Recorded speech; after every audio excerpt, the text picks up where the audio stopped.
దగ్గర పనిచేస్తున్నందుకు నాకు ఇవాళ చాలా సంతోషంగా ఉంది సార్. చాలా సంతోషంగా ఉంది. నాకు సంతోషంలో మాటలు కూడా రావడం లేదు. నేనేం మాట్లాడుతున్నానో నాకే అర్థం కావడం లేదు. I'm getting too emotional. I'm very sorry sir. No it's okay. Take it easy, relax. అయినా నువ్వు అనుకునేంత గొప్ప మనిషినేం కాను నేను. అదిగో చూసారా, అదే మీ గొప్పతనం. ఎనీవే, ఇవాళ ఇక్కడికొచ్చి చాలా గొప్ప విషయం తెలుసుకున్నాను. సుప్రతీక గారి కథ వింటే చాలా ఆశ్చర్యం వేసింది. నాకన్నా ఆవిడే ఎక్కువ కష్టాలు అనుభవించారు. She is really a great lady. ఆవిడ నుంచి నేను చాలా స్ఫూర్తి పొందొచ్చు. కానీ వీటన్నిటినీ మించిన విషయం మీ వ్యక్తిత్వం. మీ గురించి ఏం మాట్లాడాలో అర్థం కావడం లేదు. ఎనీవే, మాట్లాడినా ఇప్పుడు బాగుండదేమో. ఒక్కొక్కసారి మాట్లాడకపోతేనే అర్థవంతంగా ఉంటుంది. సారీ సార్, ఎమోషనల్గా ఫీల్ అవుతూ ఏదేదో మాట్లాడాను. I hope you don't mind. No అలాంటిదేం లేదు. I do understand. నేను ఇక బయలుదేరుతాను సార్. అమ్మ ఎదురు చూస్తూ ఉంటుంది. మీరు చెప్పినట్టు ఈ ఫైల్ని ఇక్కడే వదిలేస్తాను. నరసింహారావు గారు తీసుకుంటారు. ఎలా వచ్చావు? ఆటోలో వచ్చాను సార్. అయితే నా కార్లో డ్రాప్ అయిపో. భలేవాడు సార్. వద్దు, నేను ఆటోలో వెళ్ళిపోతాను. ఏం పర్వాలేదు, నో ఫార్మాలిటీస్. నిన్ను మా డ్రైవర్ ఇంటి దగ్గర డ్రాప్ చేస్తాడు. ఎలాగూ ఖాళీగా ఉన్నాడు. ఓకే సార్, మీ ఇష్టం. నేను ఇక బయలుదేరుతాను సార్.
ఆఫీస్లోని మిగతా స్టాఫ్ కూడా నేను పరిచయం చేస్తాను, నాతో పాటు రా. ఇక్కడ ఉద్యోగం దొరకడం నిజంగా నా అదృష్టం సార్. ఇలా జరుగుతుందని నేను కల్లో కూడా ఊహించుకోలేదు. సారీ, ఇటువైపుగా వెళ్తూ చూశాను కాబట్టి అడుగుతున్నాను. ఇక్కడ ఒంటరిగా కూర్చొని దేని గురించి బాధపడుతున్నావు? భోజనం కూడా చేయలేదు. ఏమైంది? Any problem?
అమ్మా,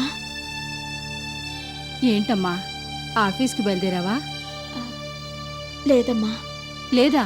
అదేంటమ్మా రోజు ఈ పాటికి బయలుదేరి వెళ్ళిపోతావుగా, ఇవేళ్ళేంటి ఆలస్యం? ఒంట్లో బాగుండలేదా? అదేం లేదమ్మా. మరి అది ఏంటమ్మా?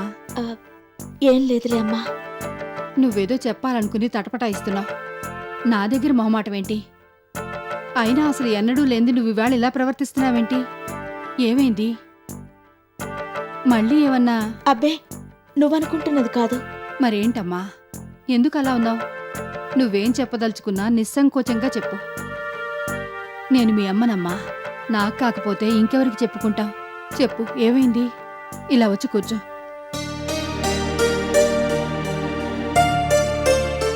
ఏంటమ్మా, నీ మనసులో ఏదో ఉంది, నాతో చెప్పడానికి అనుమానపడుతున్నా. నువ్వెప్పుడూ తప్పుగా ఆలోచించవు, ఏ తప్పు చేయవు. కాబట్టి నిస్సంకోచంగా నువ్వేం ఆలోచిస్తున్నావో నాతో చెప్పు. అది అది ఏంటమ్మా? జరిగిందంతా ఓ పీడక్కలనుకుని మర్చిపోయి కొత్త జీవితం బతికే హక్కు నాకుంది కదమ్మా. ఉంది. అయినా ఇప్పుడు ఎందుకలా అడుగుతున్నావు? ఏం లేదమ్మా, ఇది నీకు తెలుసు కదా. ఇక నేను మా అత్తవారింటికి వెళ్ళడం కల్లా జీవితాంతం ఒంటరిగానే మిగిలిపోవాలని నిశ్చయించుకున్నాను. కానీ ఇంతలోనే నాకు తెలియకుండానే రమేష్ గారి పట్ల అభిమానం ఏర్పడటం మొదలైంది. మొదట్లో అది అభిమానమే, ఆ తర్వాత అది ప్రేమగా మారింది. ఆయన గతం గురించి తెలుసుకున్నాక ఆ ప్రేమ పదింతలైంది. ఆయన చాలా గొప్ప వ్యక్తి అమ్మా. ఎన్నో త్యాగాలు చేశారు. తాను మాత్రం ఒంటరిగా మిగిలిపోయారు. నేను పెళ్ళంటూ చేసుకుంటే ఆయన్నే చేసుకుంటాను. ఆయన నన్ను చేసుకోవటానికి ఇష్టపడితే నా అంత అదృష్టవంతురాలు ఇంకెవరూ ఉండరు. ఆయన నన్ను కాదన్నా కూడా జీవితాంతం ఆయన్ని ఆరాధిస్తూ ఉండిపోతాను. ఇంకా నా మనసులోకి వేరే వ్యక్తి చొరబడే ప్రశ్నే లేదు. నేనిలా ఆలోచించడం ముందు రాంగ్ ఏమో అనిపించింది. కానీ ఆ తర్వాత ఇందులో తప్పే ఉందని అనిపించింది. ఆయనకి నేనంటే కొంచెం అభిమానమే. నాకా విషయం తెలుసు. నన్ను ఆయన పెళ్లి చేసుకోవడానికి ఇష్టపడితే నీ ఆశీస్సులతో మేమిద్దరం భార్యాభర్తలమవుతాం.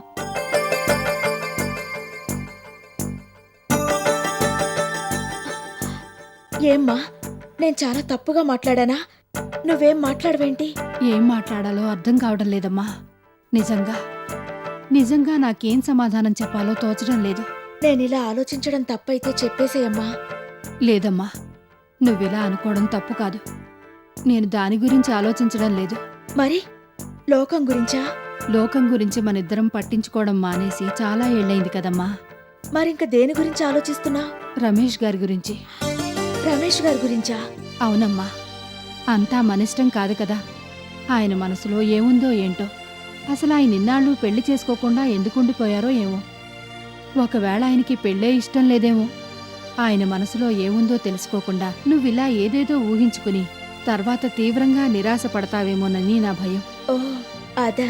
అవునమ్మా, ఇప్పటికే నువ్వు జీవితంలో చాలా ఎదురుదెబ్బలు తిన్నావు. మళ్ళీ ఇంకో చేదనుభవం ఎదురైతే నువ్వు తట్టుకోలేవు. దాని గురించే నా బెంగ. ఏం పర్వాలేదమ్మా, చెప్పా కదా. ఆయనకిష్టమైతేనే మా పెళ్లి జరుగుతుంది, లేకపోతే లేదు. ఆయన నన్ను చేసుకోలేదని నేనేం బాధపడ్ను. జీవితాన్ని పాడు చేసుకోను. ఎప్పట్లాగానే బతుకుతాను. కాకపోతే మనసులో మాత్రం ఆయన్ని ఆరాధిస్తూనే ఉంటాను. ఏంటోనమ్మా, నాకేం చెప్పాలో పాలుపోవడం లేదు. అసలు నీ బతుకుని అటూ ఇటూ కాకుండా ఎందుకు ఇలా చేశాడో ఏంటో ఆ భగవంతుడు. సరే, మళ్ళీ ఆ దేవుడి గురించి ఆలోచించడం మొదలుపెట్టావా? నువ్వెన్నిసార్లు అడిగినా ఆయన నీకు సమాధానం చెప్పడు గాని వదిలేసేయ్. మన సంగతి మనమే పట్టించుకుందాం. ఏవోనమ్మా, ఏదెలా జరగాలనుంటే అలా జరుగుతుంది. రమేష్ గారు నిన్ను చేసుకోవడానికి ఇష్టపడితే నాకన్నా సంతోషించేవాళ్ళు ఇంకెవరుంటారు చెప్పు? అయితే నీకు ఈ పెళ్లి ఇష్టమేనన్నమాట? పిచ్చిదానా, ఈ విషయంలో నాకన్నా ఎక్కువగా ఆనందించేవాళ్ళు ఇంకెవరుంటారమ్మా? కూతురు సంతోషం కన్నా తల్లికి గొప్ప ఆనందం వేరే ఏముంటుంది? పైగా రమేష్ గారు లాంటి గొప్ప వ్యక్తి అల్లుడైతే అంతకన్నా ఇంకేం కావాలి? కాకపోతే ఆయన ఏమంటారోనని నా భయం. భయమెందుకమ్మా? ఇష్టమైతే చేసుకుంటారు, లేకపోతే లేదని చెప్పేస్తారు. అప్పుడు కూడా నేనేం ఫీల్ అవ్వనని చెప్పా కదా. నువ్వు దాని గురించి ఏం ఆలోచించొద్దు. ఏవోనమ్మా, నాకు మనసంతా ఏదోగా ఉంది. ఇదే నీతో గొడవ. అందుకే నీతో ఈ విషయం అసలు ముందు చెప్పొద్దనుకున్నాను. కానీ మనసు ఉండబట్టుకోలేక చెప్పేశాను. నేను రమేష్ గారితో మాట్లాడతాను. నువ్వు ఈ విషయం గురించి మర్చిపో. ఆ, నాకు ఆఫీస్కి టైం అవుతోంది. నేను బయలుదేరతాను.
Excuse me?